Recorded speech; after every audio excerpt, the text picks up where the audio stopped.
शेती माझी प्रयोगशाळा या यूट्यूब चॅनलमध्ये मी आपलं स्वागत करतो. या चॅनलवर आपण नवीन असाल तर या चॅनलला सबस्क्राईब करा.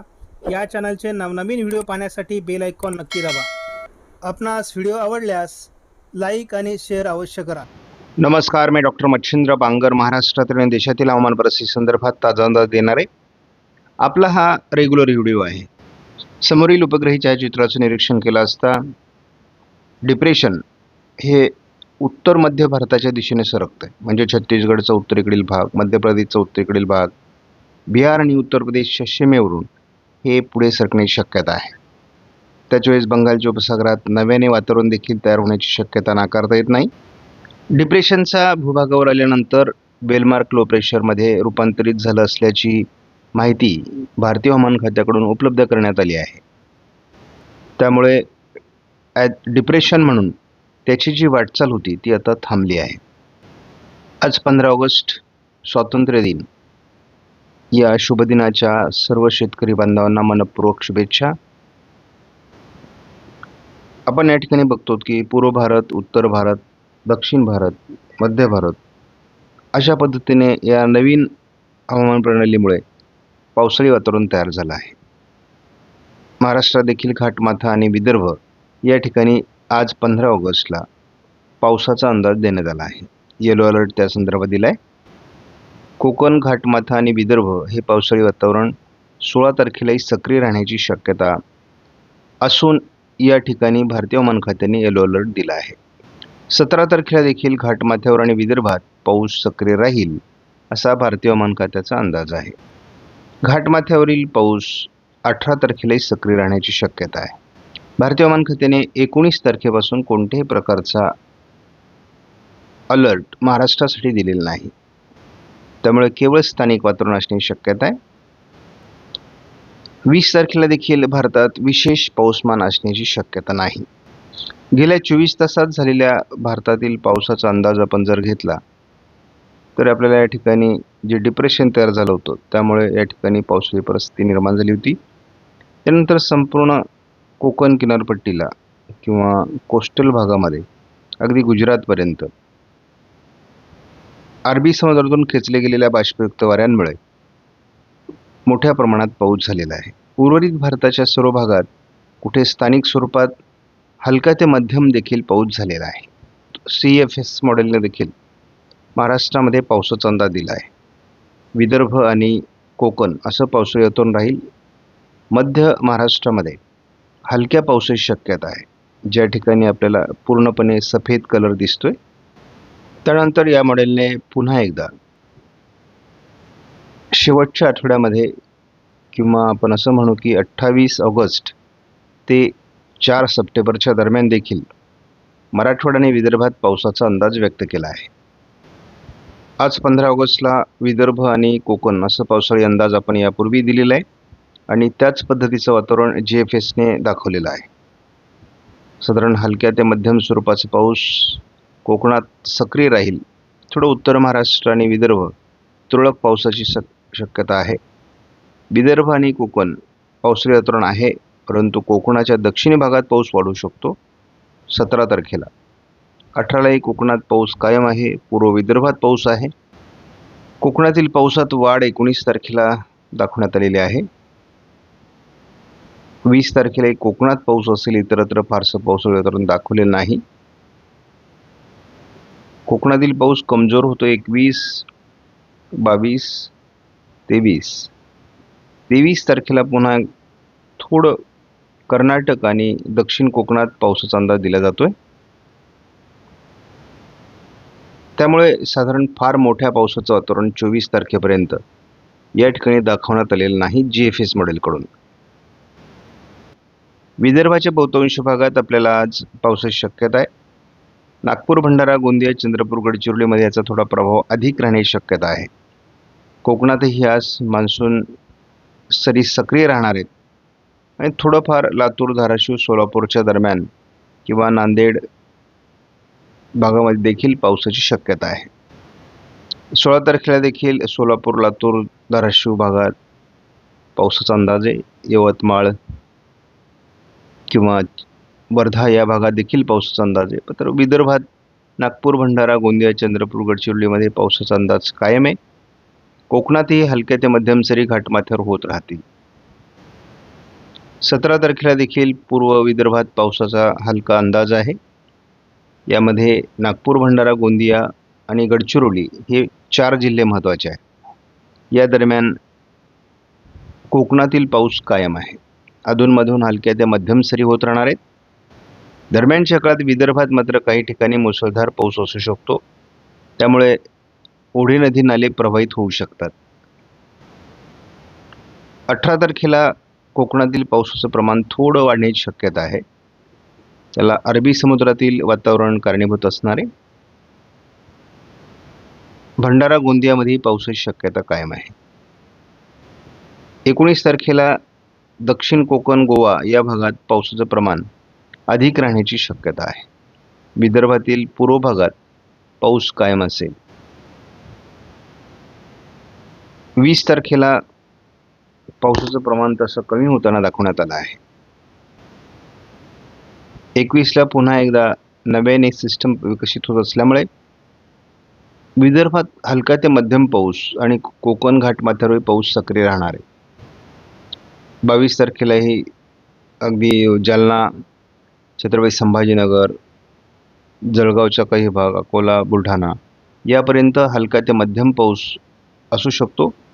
कोकण घाटमाथ्यावरील पाऊस कायम असणार आहे. 23 तारखेला विदर्भ आणि खास करून अकोला, अमरावतीचा उत्तरेकडील भाग, जळगावचा काही भाग, चंद्रपूर, गडचिरोलीचा भाग आणि कोकण घाटमाथ्यावर पावसाची शक्यता कायम आहे. 24 तारखेला एक वादळी प्रणाली जी महाराष्ट्रावर येणं अपेक्षित आहे, पुढचा अंदाज आहे. परंतु ती आत्ता जरी आपल्याला थोडी मध्य प्रदेशकडे दाखवली जात असली तरी ती महाराष्ट्रात परिणाम करेल असा अंदाज आहे. तर यामध्ये अकोला, अमरावती, नागपूर, भंडारा, गोंदिया, वर्धा, चंद्रपूर, गडचिरोली, यवतमाळच्या काही भागात पाऊस असू शकतो.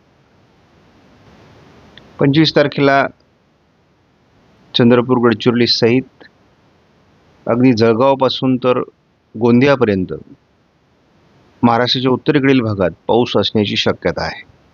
कोकण घाटमाथ्यावर पाऊस सक्रिय राहील. 26 तारखेला थोडं हे सिस्टम मागे सरकताना दाखवण्यात आली आहे. म्हणजे आता यापुढच्या सिस्टम गुजरात किंवा राजस्थानपर्यंत पोहोचत नाहीत अशी जर परिस्थिती निर्माण झाली तर मात्र वातावरण हळूहळू महाराष्ट्राकडे सरकण्यास सुरुवात होईल.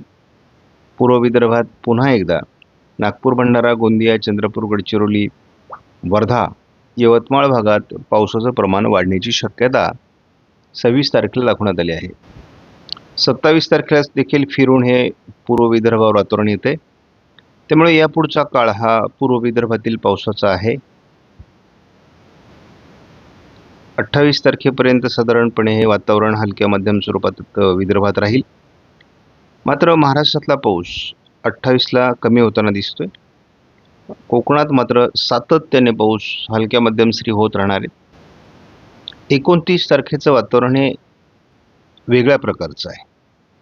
यामध्ये पहिल्यांदा आपल्याला कोल्हापूर, सांगली, सोलापूर, अहिल्यानगर, बीड आणि छत्रपती संभाजीनगर, जळगाव या सर्व भागात स्थानिक वातावरण तयार होताना बघायला मिळणार आहे आणि कोकणात पाऊस असणार आहे. मात्र विदर्भातील पाऊस उघडणार आहे.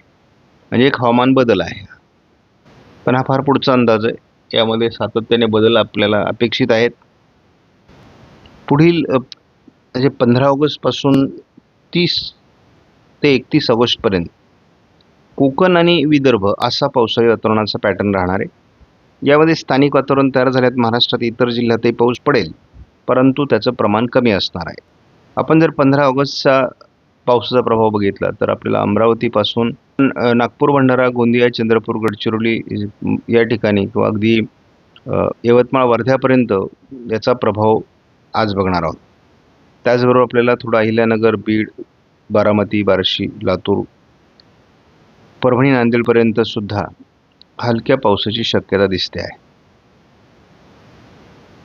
त्याच वेळेस आपण 16 तारखेला मात्र केवळ पूर्व विदर्भ आणि घाटमाथा असं पावसाळी वातावरण आहे. इतरत्र पाऊस नसणार आहे.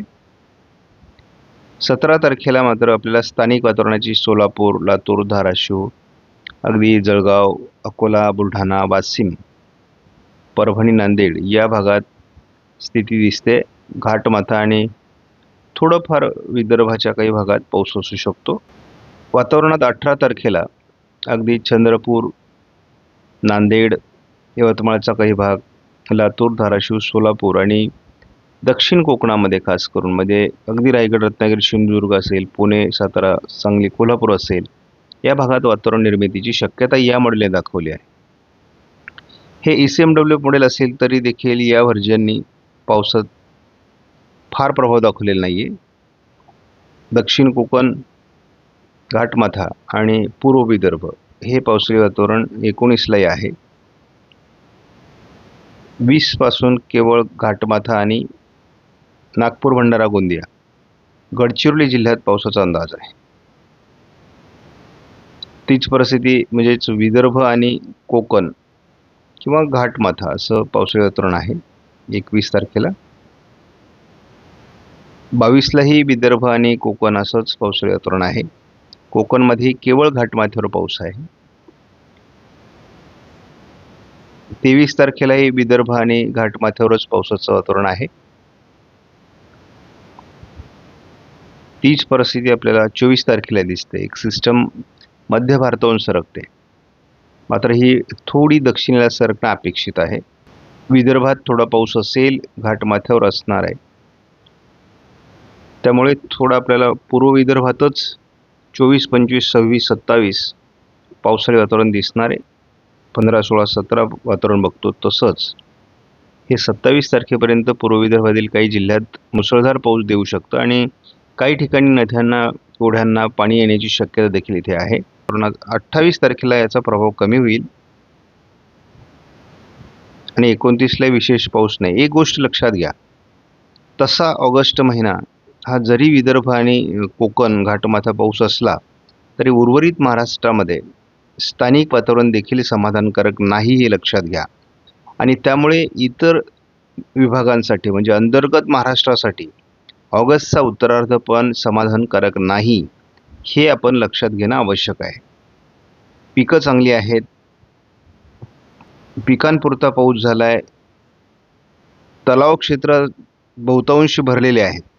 म्हणजे आपल्याला माहिती आहे की मुख्य सगळे तलाव पाणी प्रकल्प भरलेत, मात्र जे अंतर्गत महाराष्ट्रातील पाझर तलाव असतील किंवा काही तलाव अजून बाकी आहेत, जे अंतर्गत महाराष्ट्रात मग मराठवाडा असेल, पश्चिम महाराष्ट्र असेल, मध्य महाराष्ट्र असेल, या ठिकाणचे अजून काही तलाव, पाणी क्षेत्र किंवा अगदी उत्तर महाराष्ट्रातील देखील नंदुरबार वगैरे भागातील पाणी प्रकल्प अजून भरणे बाकी आहे. आणि या ठिकाणी परतीच्या पावसाने हे पाणी प्रकल्प भरत असतात. त्यासाठी कशा पद्धतीचं वातावरण राहील याचा अंदाज आपण आज दुपारच्या याच्यामध्ये घेणार आहोत. अगोदर एक व्हिडिओ आपण ब्लॉग चॅनलवरून प्रसिद्ध करू आणि नंतर त्याचाच काही मॉडेलच्या आधारे संध्याकाळच्या व्हिडिओमध्ये समावेश केला जाईल, आणखी सोपं करून सांगण्यासाठी. त्यामुळे परतीच्या पावसावर सविस्तर व्हिडिओ आपण ब्लॉग चॅनलवरही आणि या चॅनलवरही शेती माझी प्रयोगशाळाच्या देणार आहोत. तर कृपया आपण हे व्हिडिओ बघून घ्या, म्हणजे आपल्याला साधारणपणे पुढचा अंदाज येईल. आपणास व्हिडिओमधील माहिती महत्त्वपूर्ण वाटल्यास लाईक करा, शेअर करा, चॅनलला सबस्क्राईब करा. धन्यवाद. जय हिंद, जय महाराष्ट्र, जय बळीराजा.